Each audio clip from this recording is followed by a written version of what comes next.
readiness of one of their daughter's upcoming marriage. 2 other houses belonging to the family were also set ablaze. This is Eziawa community. These videos shows the level of damages and terror that was meted here.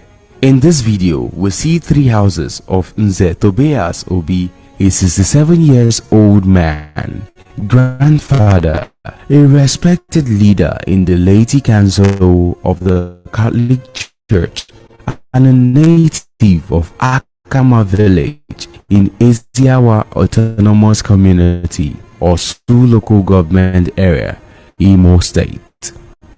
The 3 houses, including his own house, that of his father, which also houses their sales store, and the newly built one, were all burned to ashes at about 3:30 p.m. on 31st January 2022 by soldiers of the 34 Brigade Obinze in Imo State and Ibubago militia. Properties worth millions of naira were also looted and burnt to ashes. Apart from losing cash of 1.8 million to the arsonist soldiers, other valuable items lost include 4 television sets, 40 pieces of expensive Abada clothes, 40 pieces of new plastic chairs, 4 sets of 4x6 foam and 2 6x6 foam, 3 bunches of plantain, 5 big iron smith pots and 4 medium sizes. Sets of breakable plates were looted. 3 motorcycles, 3 goats, yam ban were all burnt to ashes, together with the family house. Out of the 1.8 million stolen by soldiers and their accompanied militias, 400,000 belonged to Nze Tobias Obi's wife, Juliana, being sales made from their bar. The remaining 1.4 million was realized from different church and kindred groups, which Nze Tobias serves as either treasurer or financial secretary. The reason for setting civilian homes ablaze at Eziawa was that a masquerade was sighted in the area by army's planted informant as being clothed with Biafra color. The prince of the vandalized and destroyed palace in Ihitenansa confirms soldiers' invasion.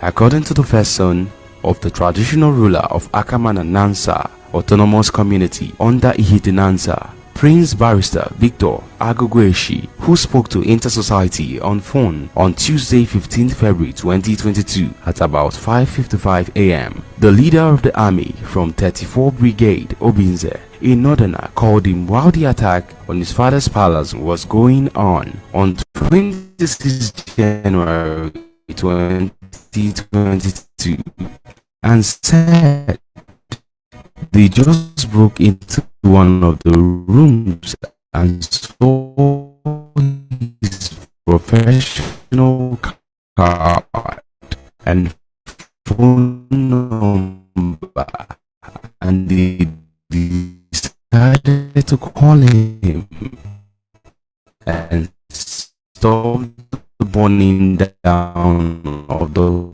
palace because they discovered that he is the lawyer.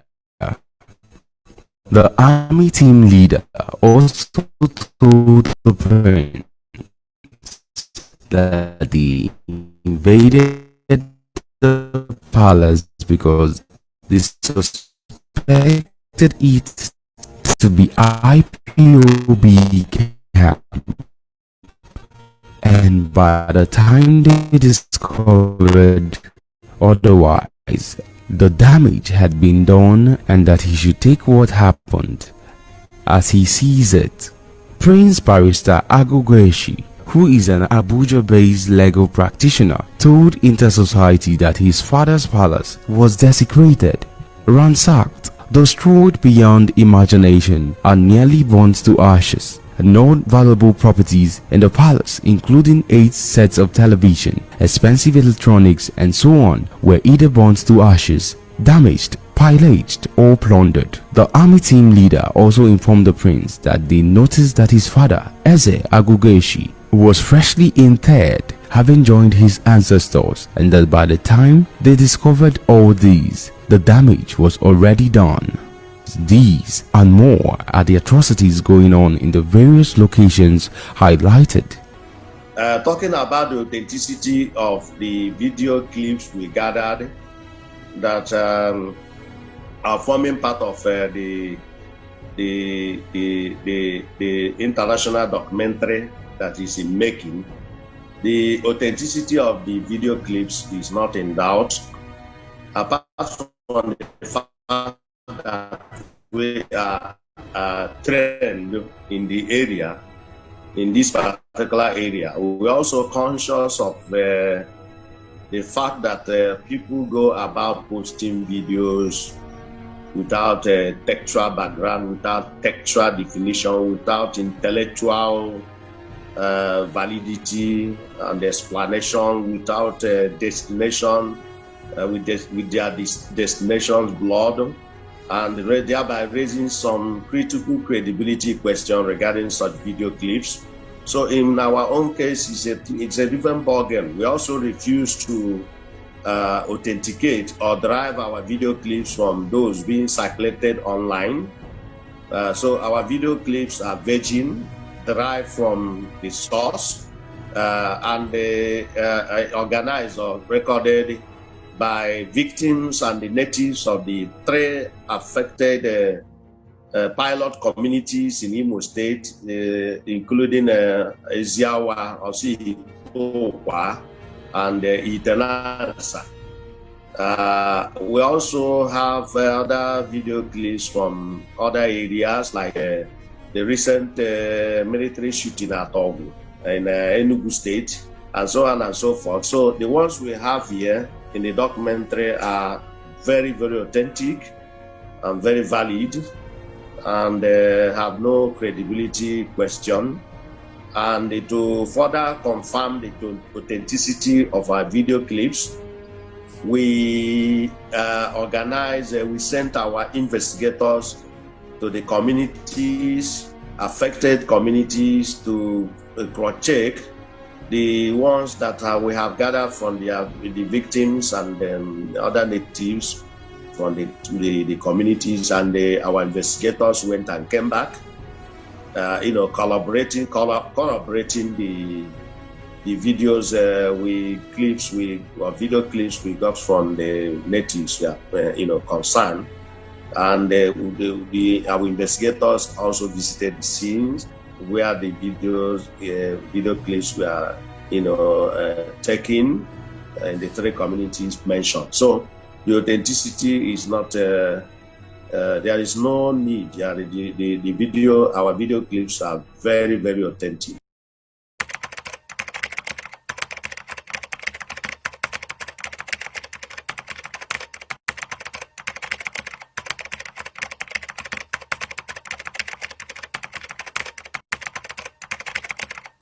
This is Osu, what the army people did in Osu,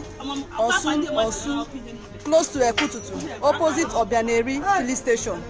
This is shop, about 5 shops consumed. Look, this is tailoring machine, that's generator. This is somebody's business. Just look at, about 6-7 shops in a line, all got fire.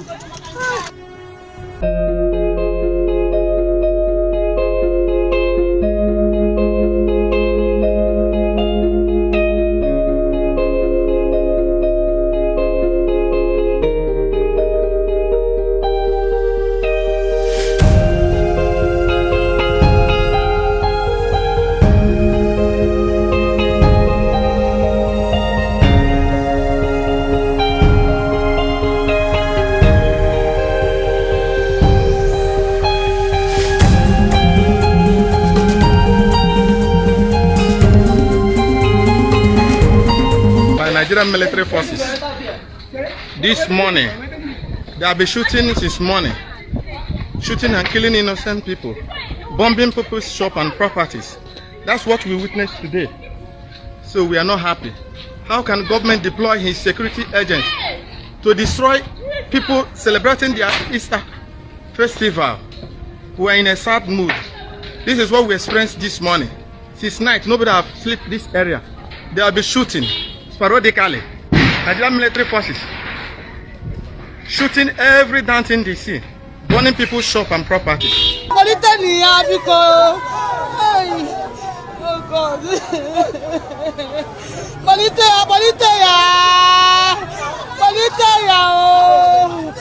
Oh God. Hey, what be I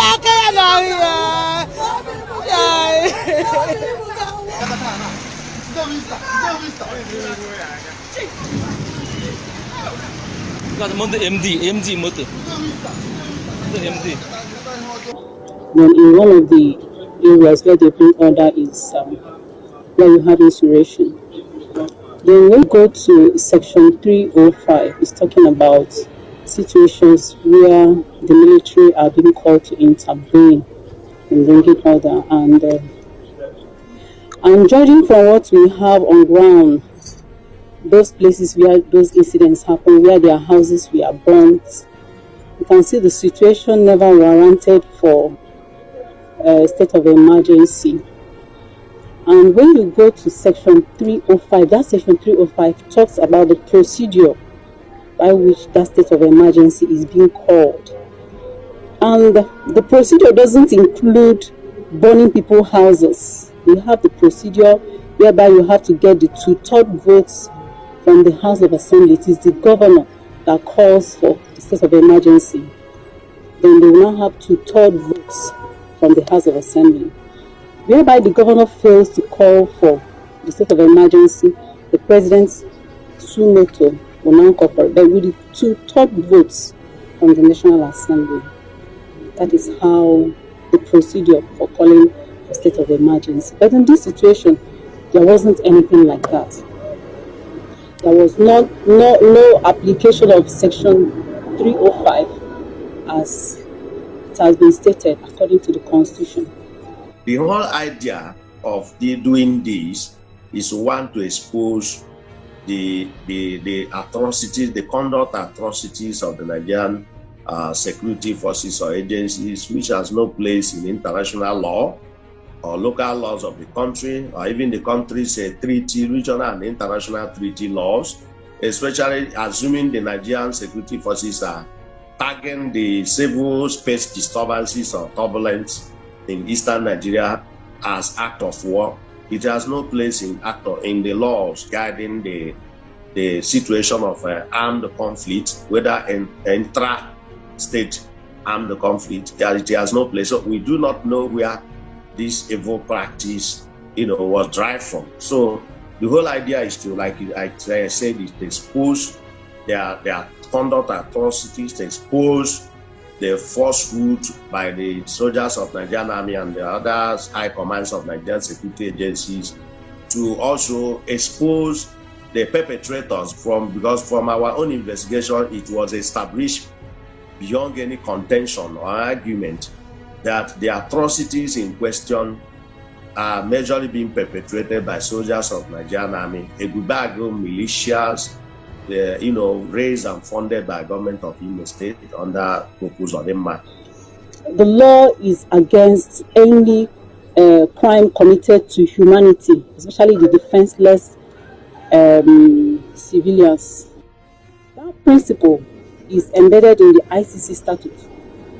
The principle is all about jurisdiction. For something like this that has been committed that is against section 8 sub 2 of the ICC statute, is talking about the Nigerian military having the right first of all fish out these perpetrators and prosecute them. And whereby they fail to fish them out, that means they've lost the jurisdiction. Then the ICC automatically will now have the jurisdiction to try them out.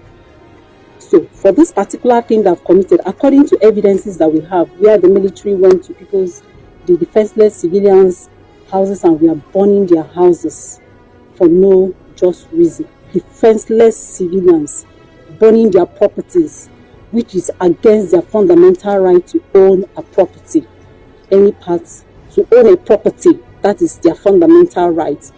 So for them to go and start burning their houses with unlawfully, it is triable, and the Nigerian military ought to fish out those perpetrators.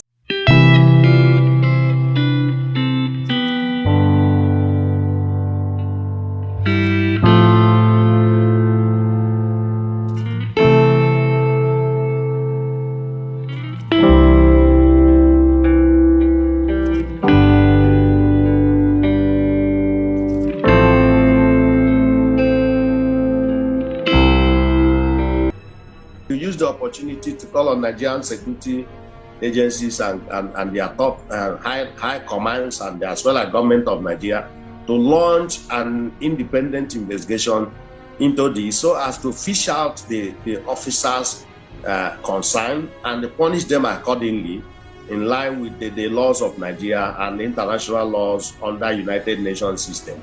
Failure of which then that means the Nigerian government is aiding and abetting whether you call it crimes against humanity or war crimes or other internationally prohibited acts. And of course, as you know, they are severely punishable.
Welcome back once more.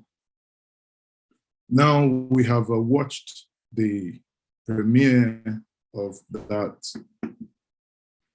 atrocities that has happened within the Southeast in the period of October 2020 to June 2022 as captured by the Intersociety.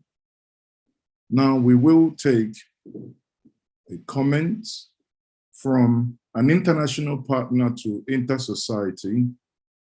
I will have the privilege to call on John Greg. If you may kindly unmute and let's have your remark before we proceed to Q&A. Thank you very much, John Greg. Thank you, Mazi. I'll focus my comments just to a couple, 3 minutes. You know, until this genocide started, that we're all familiar with, I rarely saw federal government military in the region. I just didn't see them. And whatever I saw was always peaceful and admirable, actually, to a great extent. I've only observed this frightening military presence really in the last few years. I mean, a handful of years ago, you couldn't find an article in the media like what you just saw for 30 plus minutes. It just didn't exist. You didn't find that stuff. It's only until this thing started and over the past few years that now the media is saturated. I mean, my wife used to say, "Oh, you're going to Nigeria again. What's going on?" A few years ago, I could always say, "Honey, nothing. Don't worry about it. Everything's fine." Well, now the media is so saturated, I can't make that statement to her. I mean, every media piece that's out there, every media outlet is saturating their word to the public now with stories about the military misbehaving. I'll be direct. I've got friends, personal friends that I know in Orlu who have had people die right outside their door. What you saw in this clip. Yeah, I'm very close to many people in the region. I've been coming to the region for 15 years. I've spent more than 365 days on ground over those past 15 years. And I do a lot of philanthropic work in the area of economic, medical care, and educational development, all for the betterment of the region. But I tell you, in the last few years, I'm having a horrible time getting outside investors to come in and help out in the region. They won't bring their money to the region. Why? Because they see all of the media clips that are coming out and they're all real. They all can't be wrong. There's too many of them. It's just everywhere in every media outlet. This presence of this horrible military behavior has created a global scare. The rest of the world's afraid to come to our space, our southeast part of the country. You know, I want to say, to summarize, really, this menacing, violent federal military presence, it's destroying the peace. It's destroying the peaceful image of the people. It's frightening the global community away from our doorstep. I don't think this documentary that Intersociety's done here is coming a day too early. It's absolutely real. The data are real. It's taken by Intersociety cameras. It's observed by eyes of Intersociety people who have seen this stuff. This just isn't made up stuff. They saw it. You can't tell their lying eyes something different. Their eyes have seen this. I have personal friends who've called me, once again, from Orlu and other places, other villages. It's real. Thanks for your time. Thank you very much, John Greg, for that observation there. Now, at this point, everyone, we will be taking questions. Let's say, 3 or 4 questions. So if you want to, ask a question, please do raise your hand. You will be given 30 seconds, max 1 minute to ask your question. After taking your questions, we have Emeka Umabarasi Nze here, who is the board of director, Intersociety, to take and answer your questions. Now, the first person here to ask a question is Deli Ajufo. Deli Ajufo, may you kindly unmute yourself and ask your question, please. No, mine is not a question, Mazi, it's an observation. We have interacted with Mecca on several occasions.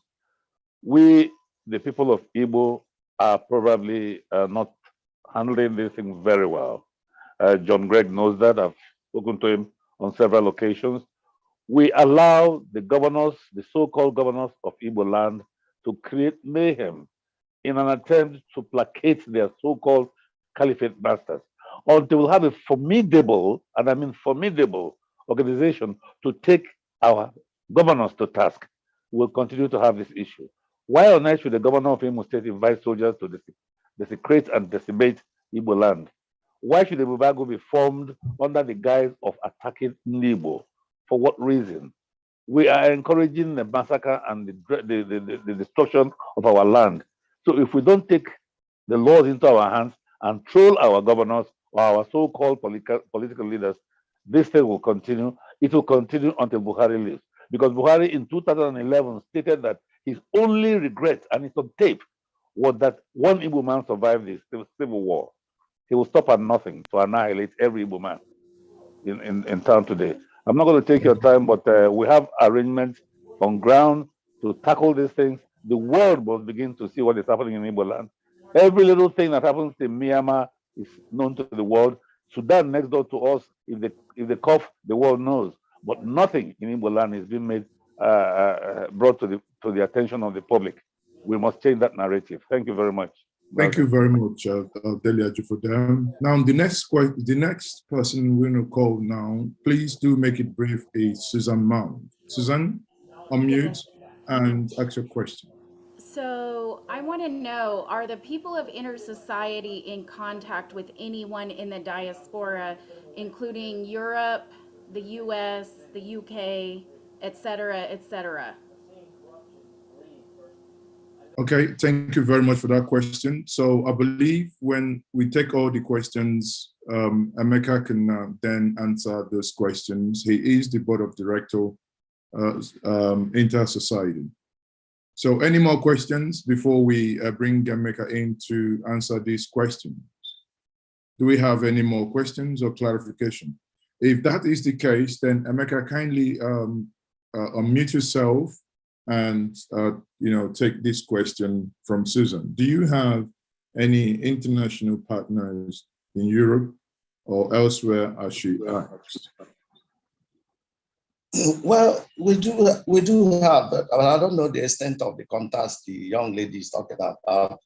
At least we have John Great there and a number of others, and we do have, but we still want to have more. I can't answer the question very well because I don't really understand the extent the young lady is going to. I mean, but we do have contacts. So, Susan, do you want to make any more clarification as to the question you just asked? Yes, I was just wondering if Intersociety, so you're like a human rights organization, correct, in SouthEast. So are you in contact with any politicians in Europe, the US? Have you tried to contact anybody in the diaspora? Do you need help from us? I guess that's kind of where I'm going with it. Okay, thank you very much. So, Emeka? Yeah, sure. So of course, the young lady, thank you very much. Of course, we do need help. We do need our tentacles to be expanded, our networks to be expanded. That is why the presentation is being done internationally, so as to draw the attention of others to be able to see what is going on. So we do need hope. We do need help. We have a couple of contacts, from UK Parliament and a few others, but we need more. That's it. Okay. We need help from anybody. So I think, Susan, the best thing you do is you can drop him a private chat, and you take it from there. The next person is Sylvester Onyia. Please, can you kindly unmute, and please do not exceed 1 minute. Thank you. Yeah, thank you so much, JNJ Media, and thank you, Intersociety, for such a good job you have done. I just want to make a request following up on what Susan has said. It's good that this job has been done. I am the president of AVID. I would like for my PRO to get a copy of this because we need for the whole world to see what have happened, and we'll follow through on it. If you don't mind, we'll drop our contact because we're reaching out to people here in US. We need for them to know what Hope and his colleagues are doing to my people. Thank you for a job well done. Thank you very much for and keeping it to time. Now, may I have Masara King Usman, please? Kindly unmute. Usman, kindly unmute yourself. Hi, thank you for this presentation. I'd like to understand what the difference is between this Bubia or Bibiagu something and the ESN or IPOB. I don't seem to understand what the difference is and the role each of them is playing as far as the conflict in the Southeast is concerned. And secondly, are there any evidences aside from those witness comments, those comments from the witnesses that witnesses and or victims that you interviewed? I mean, we'd like to see something that's can help us push this case further than it is already right now. I mean, we want to be able to prove beyond reasonable doubt that this is a case of genocide by the Nigerian military or extrajudicial killings by the Nigerian military. I am actually a reporter, and I think it's as much as possible evidence we can get. We would appreciate and also be able to put out reports that would be convincing to the international community. Thank you very much. Now, I think the last probably that we're going to take is from Chief Nice Nwokoro. Please, we are now 1 minute. We've overshoot by 1 minute, and please, we are rounding up now. Do not go beyond 1 minute. Go ahead, Nice Nwokoro, please. Thank you very much, Maz. I appreciate the good work. Also, those of Intersociety. I just want to ask what direct contact Intersociety has with other organizations that are known to be fighting for the protection and preservation of Igbo land, security-wise. For example, the indigenous people of Biafra IPOB. Have you got any direct contact? Are you working closely with IPOB to ensure that all the expose, which you have concrete evidence on, which, by the way, has vindicated IPOB and the Masin and the Kano, you have good working relationship. Do you share any intelligence? Are you thinking in that direction? Thank you very much. So we're going to take the last person, and Mecca, afterwards, you then answer all the questions at once. I hope me have with hold on. Ositago, please. Ositago, please, unmute.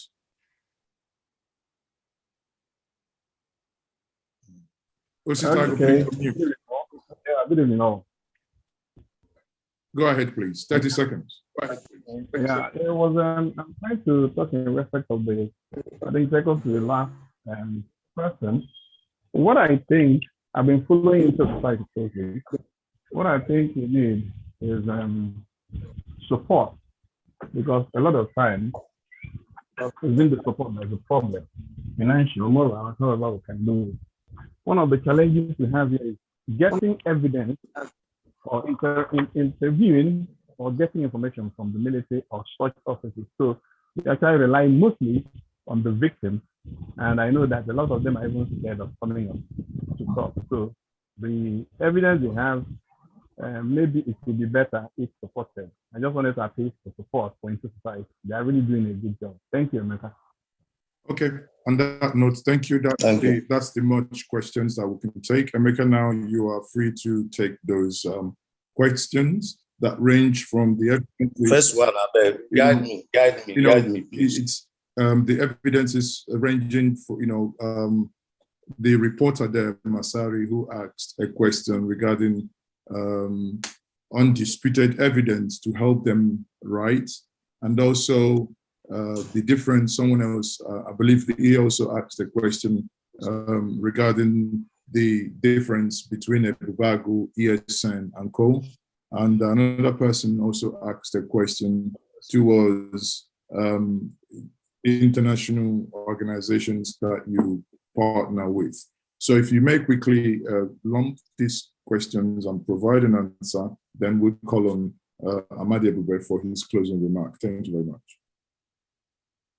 Thank you very much. First of all is that talking about evidence, the evidence is already there, is very tight, is checked technologically and everything. So, and then other pieces of evidence are being compiled. We have some already, and some are still being compiled, just like Ositagu said.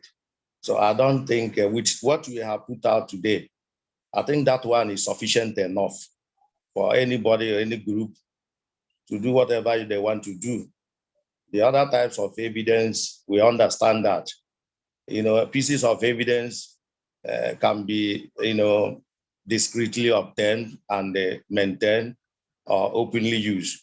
So I think to the best of our knowledge and in the context of expertise, this is a kind of the type of evidence that is on the ground now, and I think is sufficient enough. But however, if there is need for more, then just like somebody talked about, that we can now do that with the personal group. That is one. That the other one talking about Ebubago. Ebubago is a kind of a pseudo state actor militia, being formed originally by the governor of Ebonyi State in his capacity as chairman of SouthEast Governors Forum. And it was meant to spread across the Southeast. They said that the essence of forming Ebubago was to checkmate the incursion of some of these armed foreigners, incursion into Southeast. So now the revised have become the case.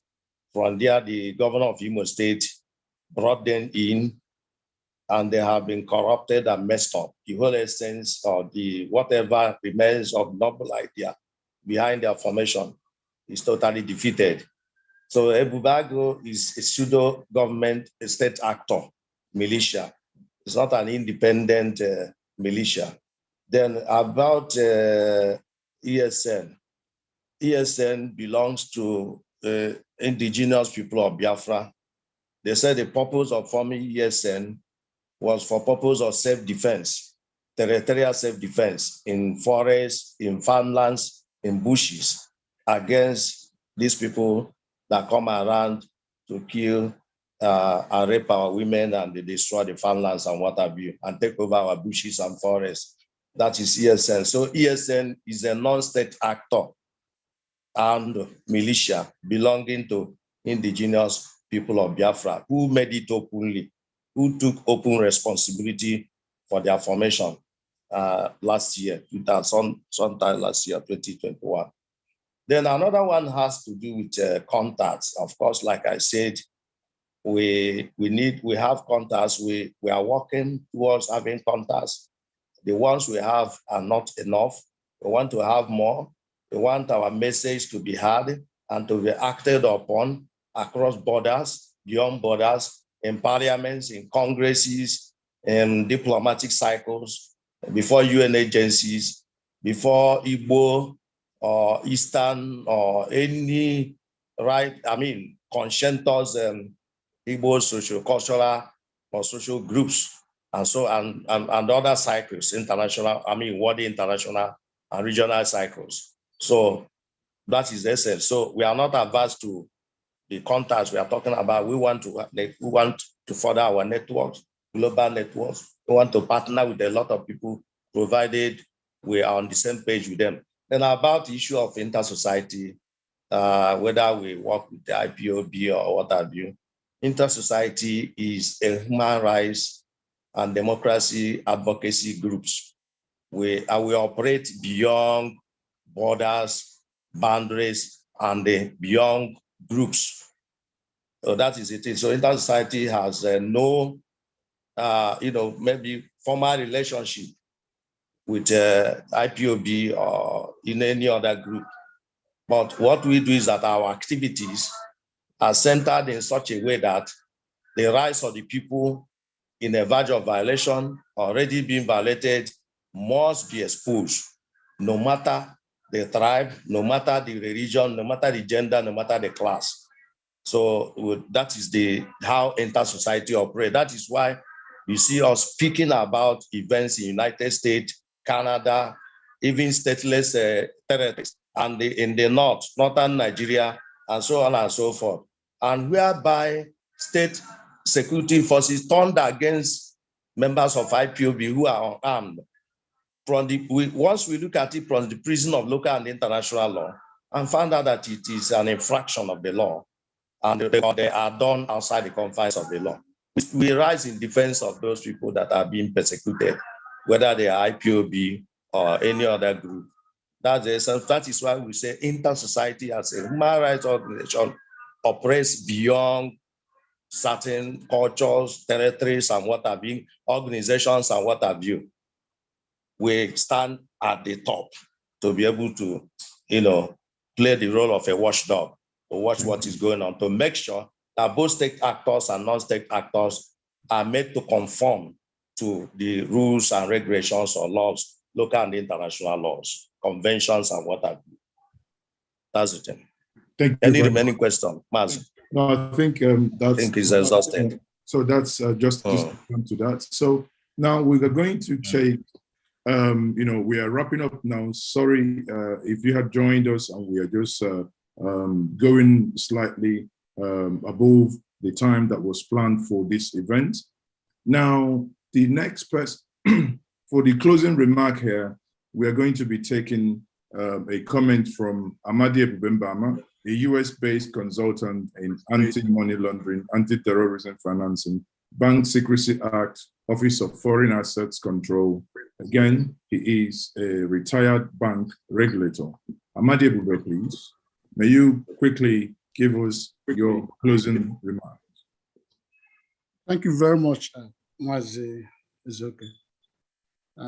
Thank you for what you do for humanity. I will stress that the aim of this premiere is not to discredit or make the military and other security agencies look bad, but to highlight their unprofessional conduct in handling security challenges in the country. The military is not generally expected to be in the civilian space, except if the law enforcement agencies are overwhelmed. Then they can come in, help the restore peace, and move back to the barracks. That is done all over the world. They're never in the civilian space because they're not trained for law enforcement. And when they step in to do the job, if they do any arrests, they should swiftly hand over the people arrested to the law enforcement agencies for prosecution. They shouldn't be killing people without due process, without going through the normal law enforcement process. So that is critical, and they must do that. And then if the military is there to really protect the people, they are doing a fairly bad job on it. Because when you go and kill people, burn down their homes, and turn around and expect those people to give information that will help you restore peace, it's impossible. So it looks like the goal here is to nudge the military and the security agencies to adhere to international practices by following due process and staying away from the civilian space as much as possible. It is critical if we have to have peace in Nigeria. And I'm not known to speak long, but this video touched me, and that's why I'm in this place. Thank you. Thank you for all you do. Thank you very much. Thank you once more. And that is a very fine place to anchor this evening presentation. Now, this, again, was premiered also live on Nigerian Media TV on YouTube. For those of you who are not aware, you can go to the YouTube and type in NJE Media. You will see the video, and this meeting was streamed live on Nigerian media platform. On that note, I will say once more, thank you for being part of this. And all the people demand is that if any crime occur, if any arrest happens, let everyone be treated according to the law. Again, there is a reason why the acronym extrajudicial killing is there, that someone should not be killed without the legal processes that should say this individual is guilty or not guilty, that the legal processes should and must be followed. Like Amande Bube said, it is absurd to have military men trained to protect territorial integrity, trained to shoot at sight, find themselves in civilian space. Obviously, when that happens, you know that casualty is bound to occur. And that is what this video has exposed this evening. On that note, once more, I will say thank you for being part of this conversation and good evening, everyone.